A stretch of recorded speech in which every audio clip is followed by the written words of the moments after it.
Nous avons perdu pratiquement environ 95% de notre couverture forestière qui était de l'ordre de 16 millions et aujourd'hui, les chiffres même de la FAO ils parlent d'environ juste 1 million. Face à ce constat alarmant, le ministère ivoirien des Eaux et Forêts a décidé d'agir ce 5 juillet, journée nationale de l'arbre décrétée en 1983. C'est un site de la forêt classée d'Anguédédou, aux environs d'Abidjan, qui a servi de cadre à l'événement et pour cause, cette forêt dispose d'une nappe phréatique qui alimente en eau la capitale ivoirienne.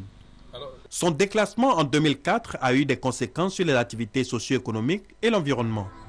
Comme la forêt d'Anguédédou, des forêts classées en Côte d'Ivoire sont menacées de disparition par l'exploitation abusive.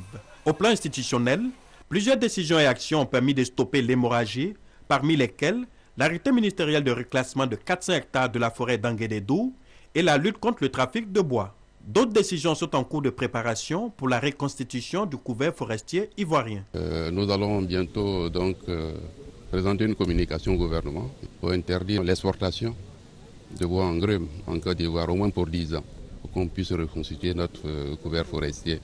Mais en attendant, la sensibilisation continue. Le ministre des Eaux et Forêts invite les populations à planter des arbres. Boueka Nabo Clément, premier responsable du patrimoine forestier ivoirien, et plusieurs de ses collaborateurs ont donné l'exemple avec près de 2 hectares reboisés ce 5 juillet en espérant que d'autres leur emboîtent le pas.